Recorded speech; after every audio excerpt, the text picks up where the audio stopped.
तुम इंट्रोवर्ट नहीं हो, पता है तुम कौन हो? तुम हो बेवकूफ़ जो अपने आप को समझता है कि मैं इंट्रोवर्ट हूँ। यार मैं इंट्रोवर्ट हूँ, मैं तो इंट्रोवर्ट हूँ, मैं तो बहुत कम बोलता हूँ कमेंट सेक्शन में।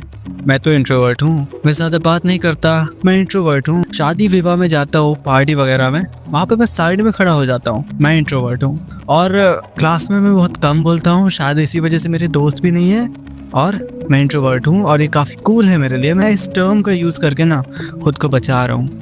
अगर मैं कह देता हूँ इंट्रोवर्ट तो ये थोड़ा कम शर्मनाक होता है, लेकिन मुझे सच्चाई नहीं जाननी, मैं सच्चाई से भाग रहा हूँ। मैं बात कर रहा हूँ इंट्रोवर्ट और एक्सट्रोवर्ट पर। लोगों ने जो दो तरह के लोगों को कैटेगराइज किया है, दो टाइप की पर्सनालिटीज़ को, इंट्रोवर्ट और एक्सट्रोवर्ट को। इंट्रोवर्ट जो कम बोलते हैं, जिनके पास एनर्जी बहुत, मतलब उनके एनर्जी लेवल ना पार्टी वगैरह में लोगों के बीच में कम हो जाती है और अकेले में बहुत ज़्यादा हो जाती है। अच्छी बात है, अकेले में ज़्यादा होनी ही चाहिए, क्योंकि किसी भी ग्रेट थिंग, किसी भी महान चीज़ का जो निर्माण होता है वो भीड़ भाड़ में नहीं होता, वो शोहरत में नहीं होता, वो होता है वहाँ जहाँ पर मक्खी भी नहीं भटकती, एंड वो जगह है एकांत। ठीक है, सॉलिडिटी। तो ये अच्छी बात है कि तुम्हारी एनर्जी अकेलेपन में ज़्यादा होती है, तुम ज़्यादा क्रिएटिव होगे, तुम्हारा माइंड काफ़ी अच्छा होगा, हो सकता है तुम जीनियस हो। बट ये बिल्कुल भी पूरी सच्चाई नहीं है, ये है आधी सच्चाई। पूरी सच्चाई ये है कि तुम, हो सकता है तुम आलसी हो। अब ये मत समझना कि यार मैं आलसी हूँ तो आलसी होना तो एक जीनियस इंसान की पहचान है। बहुत जीनियस ऐसे रहे हैं जो आलसी थे, हाँ थे, पर तुम आलसी हो तो ये एक अच्छी चीज़ नहीं है। कभी कभार हो जाते हो, चलता है। तो ऐसे पर्सन आलसी कहना, आलसी मानना अच्छी चीज़ नहीं है, आलसी मत बनो। और एक्सट्रोवर्ट लोग वैसे होते हैं जो लोगों के बीच हमेशा रहते हैं, जो बक बक करते रहते हैं, बात करते रहते हैं। उनको लोगों के बीच ज़्यादा मज़ा आता है। जब वो अकेले बैठते हैं तो उनको अकेलापन काटने लगता है, और मतलब उनका एनर्जी लेवल अकेलेपन में कम हो जाता है, लोगों के बीच ज़्यादा होता है उसका। ये दोनों अच्छे हैं, बट दोनों के पास अपना अपना प्लस पॉइंट है और माइनस पॉइंट भी है। इंट्रोवर्ट का माइनस पॉइंट क्या है कि वो सोशलाइज नहीं हो पाएगा। वो कॉलेज जाएगा, वो स्कूल जाएगा, वो किसी भी ऑर्गेनाइजेशन में जाएगा तो वहाँ पर वो अपना काम नहीं कर पाएगा, वहाँ पे वो लोगों से अच्छे से कनेक्ट नहीं कर पाएगा, कम्युनिकेट नहीं कर पाएगा, तो ये उसके लिए नुकसान है। एक्सट्रोवर्ट हर किसी से काम करवा लेता है क्योंकि वो घुलने मिलने में माहिर होता है।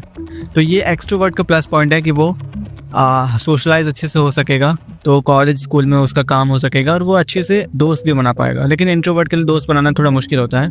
अब मैं बताता हूँ कि दोनों में कौन बेहतर है। दोनों में कोई भी बेहतर नहीं है। दो बात है, इंट्रोवर्ट एक्सट्रोवर्ट दोनों अच्छे नहीं है, इंट्रोवर्ट एक्सट्रोवर्ट दोनों अच्छे हैं। एक इंट्रोवर्ट भी अच्छा हो सकता है, एक एक्सट्रोवर्ट भी अच्छा हो सकता है, और एक इंट्रोवर्ट अच्छा नहीं भी हो सकता है, और एक एक्सट्रोवर्ट अच्छा नहीं भी हो सकता है। अभी डिपेंड करता है कि तुम किस तरह के इंट्रोवर्ट हो। क्या तुम वैसे इंट्रोवर्ट हो जो सबसे घुल मिल भी सकता है, जो अपने नेचर के अगेंस्ट जा सकता है, जो अपना नेचर बदल सकता है, जैसे कि ज़रूरत पड़ी किसी से बात करने की, वो उससे बात करना तुम्हारे लिए बहुत ज़रूरी है, क्योंकि उससे तुम्हें काम है, उससे तुम्हारा काम होने वाला है। बट तो तुम खुद को कह रहे हो कि तुम इंट्रोवर्ट हो, इससे तुमसे वो हो नहीं पा रहा, तुम वापस लौट कर घर आ गए और कह रहे हो कि यार मैं नहीं बोल पाया, कोई और कर देगा मेरे लिए काम, तब ठीक रहेगा। यार मेरे लिए कर दे, तू ही कर दे, मेरे से नहीं हो रहा। तो अगर तुम इस तरह का इंट्रोवर्ट हो तब तुम एकदम बेकार इंट्रोवर्ट हो, तुम एकदम बेकार हो, एकदम बेकार कचरा हो तुम। एक्सट्रोवर्ट पे आते हैं। क्या तुम वैसे एक्सट्रोवर्ट हो जो दिन भर सबसे बात ही करते रहता है, वो जब देखो झगड़े करते रहता है, वो फालतू के रिश्ते बनाते रहता है, जिससे बात नहीं करना उससे भी बात करता रहता है?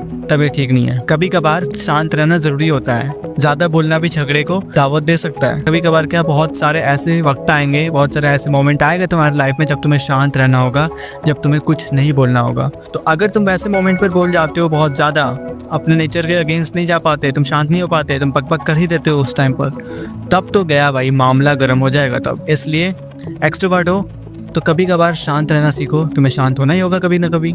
और अगर इंट्रोवर्ट हो तो कभी कभी तुम्हें बोलना पड़ेगा, कभी कभी तुम्हें सोशलाइज होना पड़ेगा। वो इंसान सबसे बेहतर है जो अपने नेचर के खिलाफ जा सकता है, जो अपने नेचर के अगेंस्ट जा सकता है।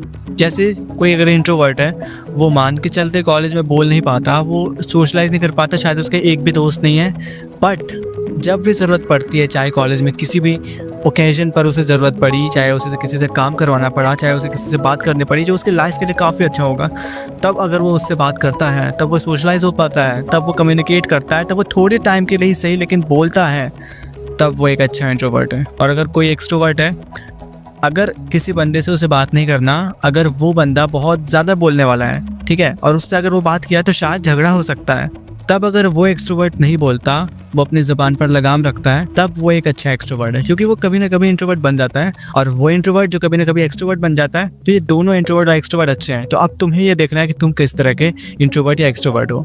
अगर तुम इंट्रोवर्ट हो, कभी कभार एक्सट्रोवर्ट बन सकते हो, तो वो अच्छा है। अगर तुम एक्सट्रोवर्ट हो, कभी ना कभी तुम इंट्रोवर्ट बन सकते हो, तो वो भी अच्छा है। ये जो पर्सनैलिटी होती है, स्प्लिट पर्सनैलिटी, इंट्रोवर्ट बन गए, एक्सट्रोवर्ट बन गए, इन्हें कहा जाता है एम्बीवर्ट। जो वक्त आने पर इंट्रोवर्ट बन सकता है, जो वक्त आने पर एक्सट्रोवर्ट बन सकता है। इंट्रोवर्ट हो, कोशिश करो एम्बीवर्ट बनने का। पूरा इंट्रोवर्ट नहीं बनना, तुम्हें पूरा एक्सट्रोवर्ट नहीं बनना, तुम्हें हाफ हाफ बनना है, आधा आधा बनना है तुम्हें। होप कि तुम्हें ये वीडियो पसंद आई होगी। और भी ऐसी वीडियोस आएंगे जिसमें मैं बहुत बोलूँगा। Thank you. सब्सक्राइब करो, लाइक करो। व्यूज़ पता नहीं आएंगे कि नहीं आएंगे, बट करो। और हमारे 4 सब्स हो गए हैं। 3 वीडियोज़ अपलोड किए, 4 सब्स हुए हैं। 4 सब्स के लिए कॉन्ग्रेचुलेशंस टू मी। फिर मिलते हैं अगली वीडियो।